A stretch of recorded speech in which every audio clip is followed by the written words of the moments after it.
Selamat pagi Bapak Ibu serta anak-anak yang dikasihi Tuhan, berkah dalam. Hari ini kita akan belajar tentang apa saja manfaat pentingnya belajar menulis halus. Menulis tegak bersambung atau menulis halus adalah kegiatan menghasilkan huruf yang saling bersambung yang dilakukan tanpa mengangkat alat tulis. Tidak mudah mengajarkan menulis tegak bersambung pada anak-anak sekolah dasar, khususnya untuk anak kelas rendah, yakni kelas 1, 2, dan 3. Bagi anak yang terbiasa dengan perkembangan teknologi, mungkin menganggap remeh menulis tegak bersambung, karena lebih mudah menulis menggunakan komputer ataupun gawai lainnya. Menulis tegak bersambung secara benar tidaklah mudah. Tetapi jika dilatih terus-menerus, maka akan terampil dengan sendirinya. Pelajaran menulis halus memang seringkali dirasa merepotkan, baik oleh anak-anak yang melaksanakan maupun orang tua jika harus mengajarkannya. Bahkan banyak pula yang menyatakan ketidaksetujuan ketika pelajaran ini masih ada sampai sekarang. Mereka menganggap pelajaran menulis halus hanya buang-buang waktu. Apalagi sekarang ada komputer yang bisa menghasilkan tulisan rapi. Tetapi ternyata menulis halus punya banyak manfaat. Tidak hanya sekedar mempercantik dan merapikan tulisan, tetapi juga melatih anak melakukan berbagai hal berikut. 1. Menulis cepat. Proses menulis halus untuk menghasilkan huruf yang saling bersambung dilakukan tanpa perlu mengangkat pensil. Ini berbeda dengan menulis balok yang mengharuskan anak acap kali mengangkat pensilnya, sehingga menulis pun jadi lebih lambat. Sementara anak juga lebih mudah lelah. Kelak, jika terbiasa menulis halus, anak tetap bisa menulis cepat tanpa menghilangkan kerapian dan keindahan tulisannya. Tentu saja kerapian dan keindahan tulisan mustahil dicapai dalam waktu singkat. Jadi, butuh pelatihan terus-menerus untuk mendapatkan hasil yang baik. 2. Melatih motorik halus. Sebenarnya, latihan ini tak hanya didapat lewat menulis halus, tetapi juga menulis balok. Namun, biasanya dengan latihan menulis halus, anak cenderung memperhatikan patokan baku, yakni mengikuti patokan garis 5 atau 3. Contohnya, bulatan huruf A tidak boleh melebihi garis. Begitu juga dengan kaki dan tiangnya tidak boleh lebih panjang dari garis yang membatasinya. Demikian halnya dengan aturan menyambung antar huruf yang mesti mengikuti kaidah tebal tipis. 3. Merangsang kerja otak. Dengan menulis halus, mau tidak mau, anak mesti memutar otaknya untuk bekerja. Bagaimana dia harus membentuk huruf, menyambungnya, mengikuti garis yang ada, dan sebagainya. Dengan kata lain, otak tidak dibiarkan menganggur, tetapi digunakan untuk kegiatan bermanfaat. Hal ini berarti menulis halus merupakan salah satu aktivitas yang bisa meningkatkan kecerdasan anak secara umum. Sebelum menulis halus, sebaiknya anak diajarkan menulis huruf balok terlebih dulu. Bagaimanapun, memperkenalkan sesuatu pada anak harus dimulai dengan yang lebih mudah. Huruf balok relatif lebih mudah dikuasai anak karena dalam menuliskannya tidak perlu disambung dengan huruf yang mengawali ataupun mengikutinya. Setelah mengerti tulisan huruf balok, barulah anak dikenalkan pada aktivitas menulis halus yang lebih kompleks dan lebih tinggi tingkat kesulitannya.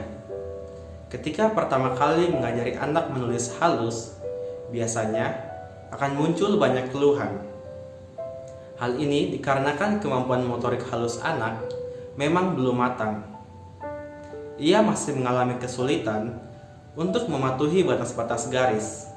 Nah, agar anak tetap menunjukkan usaha memperbaikinya, guru maupun orang tua jangan sekali-kali menunjukkan sikap melecehkan, tapi beri dukungan dengan menyemangati dan membantu mengarahkannya.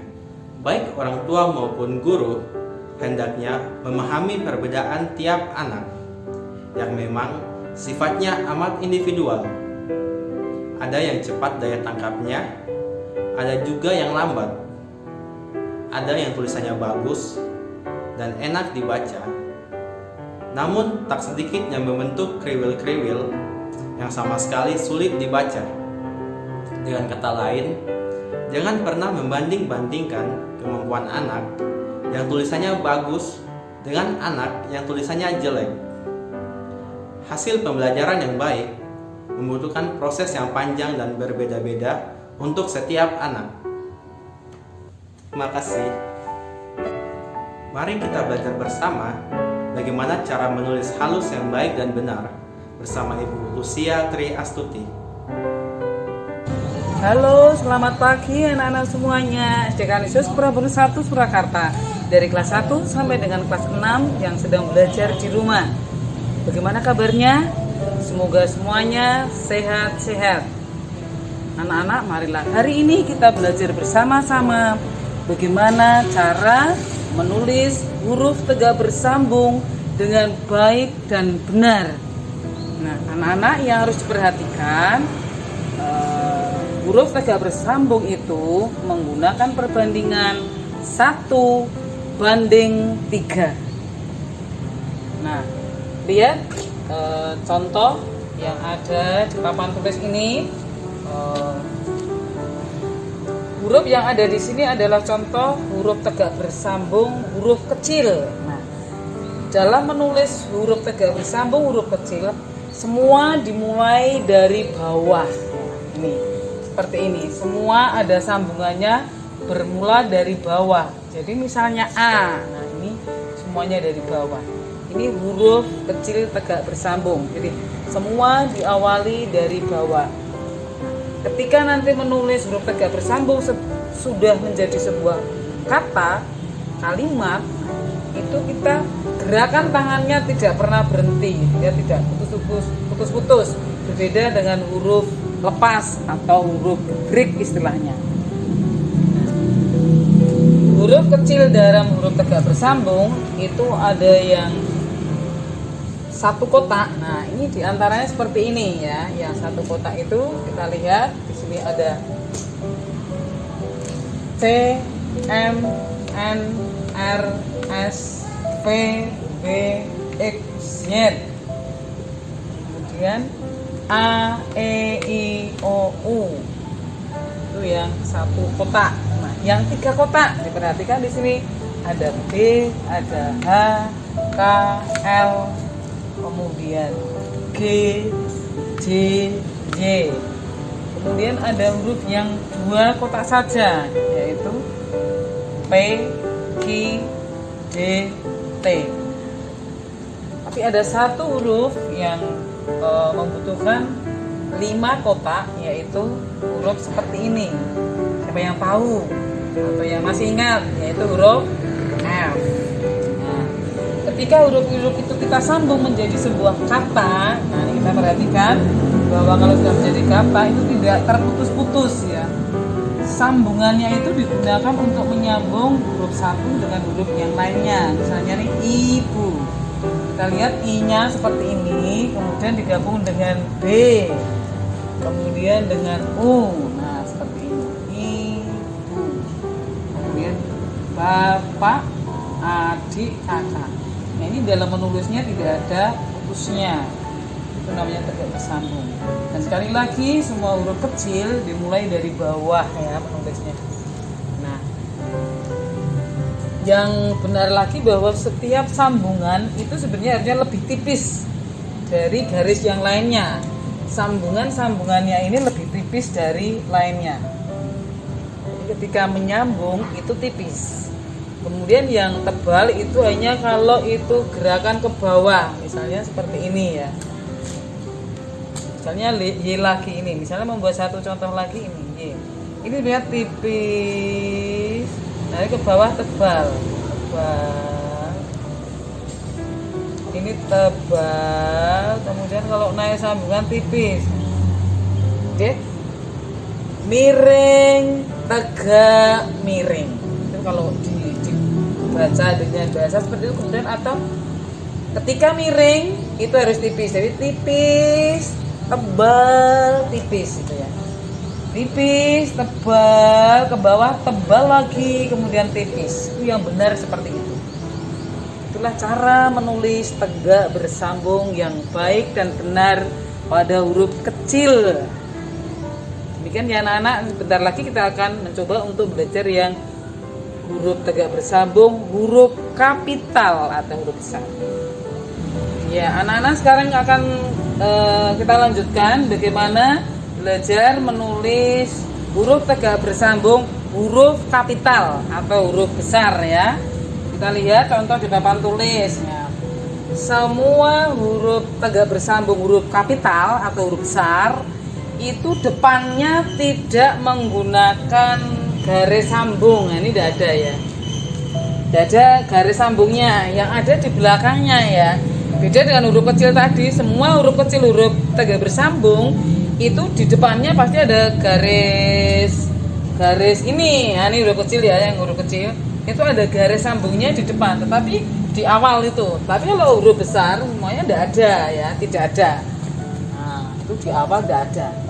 Bedanya di situ. Nah, kita lihat di situ semua huruf besar tegak bersambung yang menggunakan kotak ya, menggunakan kotak. Kalau punya pakai kotak kecil itu semuanya hampir 3. Ada beberapa yang tidak 3 kotak ya. Masih kan perbandingannya 1:3 huruf kecil-kecil itu. Kalau yang tidak huruf besar itu kan 1 kotak, yang lainnya 3 atau lebih. Nah, kalau huruf besar semuanya 3, ada beberapa yang tidak. Yang tidak kita lihat G, ini tidak 3 tapi 5 ya. 3 atas, 2 bawah. Ini juga J juga sama dengan G. 3 di atas, 2 di bawah. Z, nah ini ternyata ada berapa? 1, 2, 3 yang membutuhkan 5 kotak. Itu huruf kapitalnya, yang lainnya sama 3 ya. Nah, bentuknya seperti ini. A, B, C, D, E, F, G, H, I, J, K, L, M, N, O, P, Q, R, S, T, U, V, W, X, Y, Z. Nah, sama dengan huruf kecil bahwa sebenarnya setiap sambungan yang menggunakan sambungan-sambungan ini tipis. Jadi ketika tebal turun, kalau gerakan tangan kita turun itu tebal, kita tekan gitu ya. Tapi kalau ketika kita menyambung kita tipiskan, tipis harusnya. Nah gitu, tipis, tebal gitu. Tapi kalau huruf besar tadi sambungannya hanya beberapa yang kecil ini ya. Nah ini ketika turun tebal gitu, tebal, tipis. Seperti itu. Itu cara menulis huruf tegak bersambung, huruf besar atau huruf kapital. Nah kita lihat contoh yang huruf kapital sudah menjadi sebuah kata disambung dengan huruf-huruf yang lain menjadi kata seperti ini, dan akhirnya kata kumpulan dari kata-kata kalau kita susun menjadi beberapa kata disusun menjadi kalimat. Kata-kata itu disusun harus berarti, itu baru disebut kalimatnya. Nih kita lihat ya, sekolahku indah, bersih dan rapi. Nah ini sudah disambung dengan antara huruf besar dan kecil. Nah ini sambungannya ini. Nah ini selalu dari bawah ya. Ada beberapa yang dari atas, O kemudian B, itu bukan di bawah ya. Ada beberapa huruf yang harus nyambungnya dari atas ya. Sekolahku indah, bersih dan rapi ya. Ini kita beri tanda baca seperti ini, tanda koma ya. Nih. Sekolahku indah, bersih dan rapi. Nah, ini cara menulis sambungan antara huruf besar. Ini huruf besarnya, ini huruf kecilnya. Ini demikian anak-anak cara menulis huruf tegak bersambung, huruf kecil maupun huruf kapital. Yang ini tadi adalah cara menulis di bentuk huruf kapitalnya. Itu anak-anak, jelas ya. Anak-anak, marilah kita lanjutkan, kita memperhatikan bagaimana menulis yang tebal tipisnya di mana toh. Kita lihat ya, ini yang mudah Bu Guru menggunakan kapur dengan papan biasa, bukan papan yang tadi dengan papan kayu. Itu akan nampak di mana sih sambungannya, yang tipis itu yang mana, kemudian garis mana yang harus tebal, yang tangan kita ke bawah tebal itu seperti apa ya. Kita perhatikan ya anak-anak, mari. S-nya huruf besar anak-anak ya, kita huruf besar. Nah, sambungannya tipis. A kita buat huruf A biasa. Kemudian menggunakan sambungan lagi tipis. Z ya, saya. Kalau ke bawah tebal, kalau sambungannya tipis ya. Ya, nah nih. Tebal tipis seperti itu. Saya sekolah misalnya ya, S. Nah, ini tebal hurufnya. Sambungannya tipis, tebal. Nah, ini ya, pokoknya kalau sambungan itu selalu tipis. Sekolah, oh iya ini keliru ya, sekolah ini ya. Saya sekolah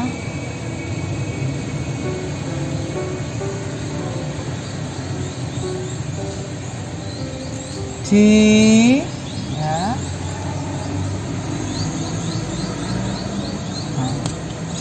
di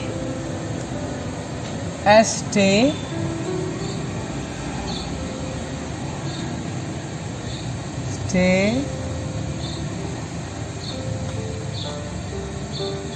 Kanisius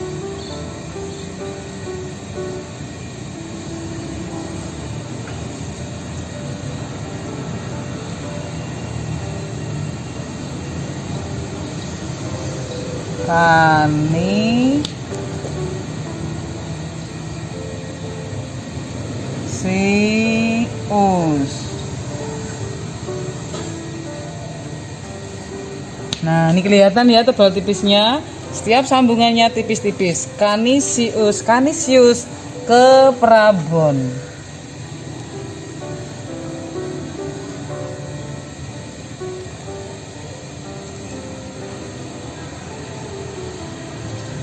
Ke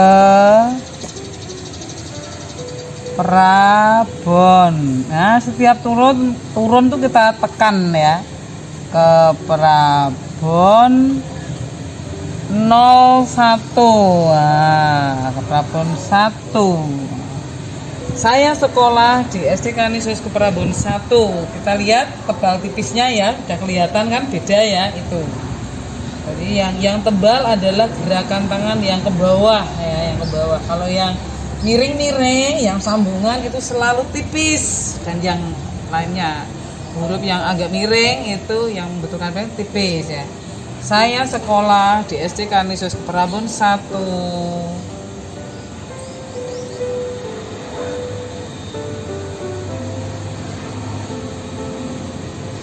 Sekolah ramah anak. Misalnya lagi ya,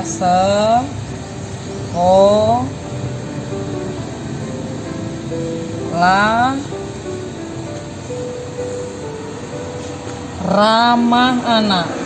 R ya, kita lihat R kecil, ngalir terus tidak berhenti ya. Nulis Latin itu sebenarnya Latin atau tegak berapa tidak berhenti. Ramah anak ya, nah anak-anak kalau tadi pakai buku kotak, kalau ini menggunakan apa itu buku garis ya, ini dikira-kira 1:3. Kira-kira kalau huruf besar huruf yang tinggi itu 1, 2, 3 kalau dikira-kira ya. Jadi A-nya ini sepertiga dari tingginya ini, itu 1:3 seperti itu. Walaupun tidak nampak karena kalau pakai buku kotak tadi hanya permulaan belajarnya. Kalau sudah menerapkan di buku garis ya seperti ini, kira-kira seperti itu ya. Jadi huruf kecilnya ini sepertiganya ya. Di kotak ya 1 kotak, berarti ini 3 gitu, ya. Seperti itu. Sekolah ramah anak.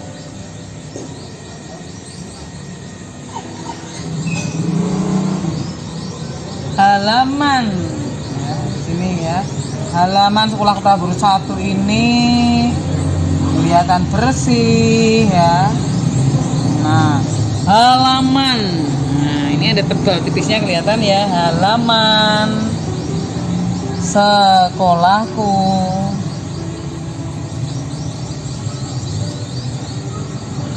Halaman sekolahku.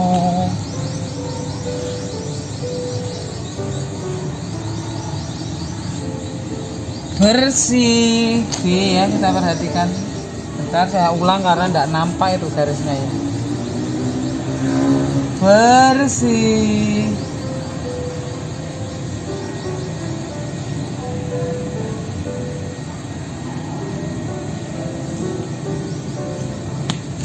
Bersih, rapi. Wah, ini nggak nampak banget ini. Dan indah.